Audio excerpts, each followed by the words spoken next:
ये है ब्राजील के पोंटा दा मडेरा का बंदरगाह। यहाँ 4 lakh ton iron ore Asia की स्टील फाउंड्रीज तक पहुंचने का इंतजार कर रहा है और तट से थोड़ी दूर मौजूद है वाले ब्राजील।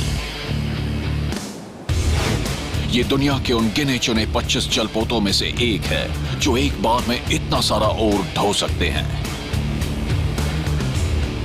आप लोग कहां तक पहुंचे? बस पहुंचने ही वाले हैं। इसके ब्रिज पर हैं कैप्टन सोमनाथ घोष। वो 30 साल से भी ज्यादा समय से नाविक हैं और उन्हें इस पेचीदा और जबरदस्त दबाव वाले ऑपरेशन के दौरान अपने पूरे अनुभव का इस्तेमाल करना होगा। वाले ब्राजील के कैप्टन के तौर पर काम करना आसान नहीं है। शिप का आकार बड़ा होने से ये काम और भी मुश्किल बन जाता है। इसके लिए बतौर कैप्टन कई साल का तजुर्बा चाहिए। समुद्र में 70 दिन बिताने के बाद अब उनके पास वाले ब्राजील को पोर्ट में लाने, इसके खाली कार्गो होल्ड्स में आयरन ओर भरने और एशिया की तरफ रवाना होने के लिए सिर्फ 72 घंटे का समय है। बेशक उन्हें काफी तजुर्बा है, लेकिन जो कोशिश वो अभी करने वाले हैं वो बेहद तनाव से भरी है। इतने बड़े शिप से जुड़ी सबसे बड़ी चिंता होती है इसका मोमेंटम। इसके बाद बारी आती है शिप के मुड़ने की काबिलियत की। इसे मुड़ने के लिए काफी जगह चाहिए। वाले के डेक की लंबाई ही फुटबॉल के 3 मैदानों के बराबर है। खाली होने पर भी इसका वजन 46,000 टन से अधिक है। कैप्टन सोमनाथ को इसे पाक करना है। ऑलराइट। दुनिया में सिर्फ 10 पोर्ट ही इतने बड़े हैं जिनमें विशाल आकार वाला ये शिप समा सकता है। पोंटा दा मडीरा उनमें से एक है, लेकिन ये बेहद चुनौतीपूर्ण पोर्ट भी है। पोंटा दा मडीरा में बहुत ऊंची लहरें आती हैं और उनकी रफ्तार बहुत तेज होती है। इस तक पहुंचना बेहद मुश्किल काम है। इसके लिए काफी हिसाब लगाना पड़ता है और शिप को बंदरगाह लाने के लिए काफी अनुभव चाहिए। ब्रिज पर मौजूद कैप्टन सोमनाथ वाले ब्राजील को सही जगह पर बनाए रखने के लिए ताजा तरीन टेक्नोलॉजी पर निर्भर करते हैं। पुराने शिप्स के विपरीत यहाँ आपको ब्रिज और इंजन या रडर के बीच कोई मशीनी लिंक नहीं मिलेगा। यहाँ से वेसल को चलाया जाता है और यहाँ से रडर तक कोई फिजिकल कनेक्शन नहीं है।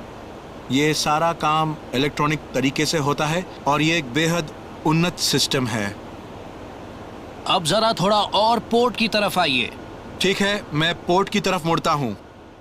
डॉकिंग को कामयाबी से पूरा करने के लिए कैप्टन सोमनाथ इस उच्च तकनीक वाले सटीक नियंत्रण पर निर्भर करेंगे। पोर्ट की तरफ बढ़ते समय वाले ब्राजील को कम से कम 30 मीटर का गहरा पानी चाहिए। अगर कोई देरी हुई या ये रास्ते से भटका तो ये जमीन से टकरा सकता है, जिससे चालक दल की जिंदगी खतरे में पड़ जाएगी, पर्यावरण तबाह होगा और लाखों डॉलर का नुकसान भी होगा। पायलट, मैं वाले ब्राजील से बोल रहा हूँ। कैप्टन सोमनाथ की खुशकिस्मती है कि वो समुद्र से बखूबी वाकिफ एक शख्स की मदद ले पाएंगे। कार्लोस एल्विस फिगरेडो एक पोर्ट पायलट हैं और उन्होंने इस मुश्किल पहुंच वाले हार्बर में जलपोतों को लाने के काम में कई दशक बिताए हैं। मेरी अभी पायलट से बात हुई और मैंने शिप के बारे में उन्हें जरूरी सूचनाएं दे दी हैं। मैंने उन्हें इसकी रफ्तार और रास्ते के बारे में बता दिया है। ये एक बहुत ही नाजुक पल है। लेकिन अपनी इतनी महारत के बावजूद कैप्टन सोमनाथ और कार्लोस को पानी के बहाव से जूझने और इस विशाल शिप को पोर्ट में लाने के लिए अतिरिक्त मदद की जरूरत होगी। रफ्तार तेज है। रफ्तार 6 किलोमीटर है। हाँ, करीब 6 हाँ, किलोमीटर। 6 किलोमीटर। धीरे धीरे आगे बढ़ाते रहिए। आराम से। इस ताकतवर आयरन और कैरियर के सामने ये 5 टग बोट बेहद छोटी लगती हैं, लेकिन ये ताकतवर नावें बड़ी कुशलता से वाले ब्राजील को संकरे चैनल में आगे ले जाती हैं। बेहद धीमे जाना होगा। हाँ बिल्कुल। तल के रेतीले किनारों से बचते हुए ये आगे बढ़ते हैं। इस समय बहुत तेज ज्वार आ रहा है और हमें हर पल सावधान रहना होगा ताकि शिप अपनी रास्ते से खिसके नहीं। हमें बहुत सावधान रहना होगा। इंजन बंद कर दीजिए। इंजन बंद कर दीजिए। आगे बढ़ें। रुकिए रुकिए, पहले आफ्ट को वजन संभालने दीजिए। जल्दबाजी ना करें। 3.5 घंटे की मशक्कत के बाद वाले ब्राजील आखिरकार अपनी जगह पर सही सलामत पहुंच जाता है।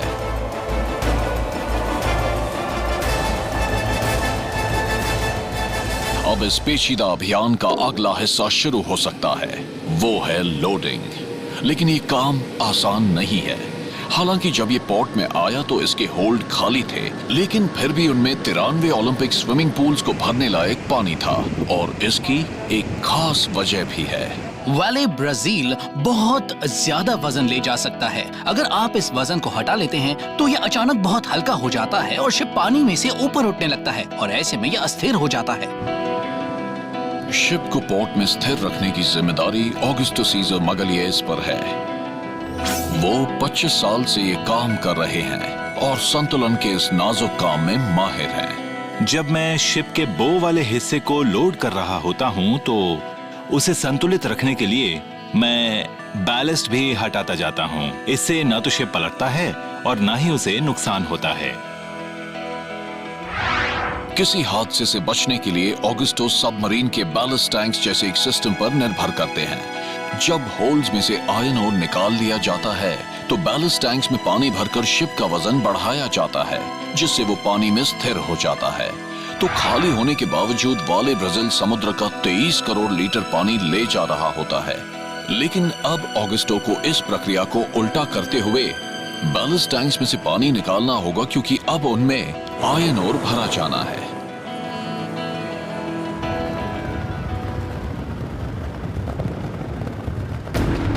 पैंतीस मीटर ऊपर से एक लोडर बड़ी तेजी से आयरन ओर को डालने लगता है। डेक के नीचे शिप के 7 होल्ड 4 टन प्रति सेकंड से भी ज्यादा की रफ्तार से भरने लगते हैं। लोडिंग का ये काम पूरे 2 दिन तक 24 घंटे चलता रहता है। पोर्ट में पहुंचने के 50 घंटे से भी कम वक्त में ऑगस्टो की वजह से वाले ब्राजील सुरक्षित रूप से पूरी क्षमता तक भर जाता है। अब 46 घंटों के बाद लोडिंग का काम खत्म होने वाला है। ये एक नया रिकॉर्ड है। हम अपनी आखिरी कार्रवाई पूरी कर रहे हैं और लोडिंग की प्रक्रिया कामयाबी से पूरी हो गई है।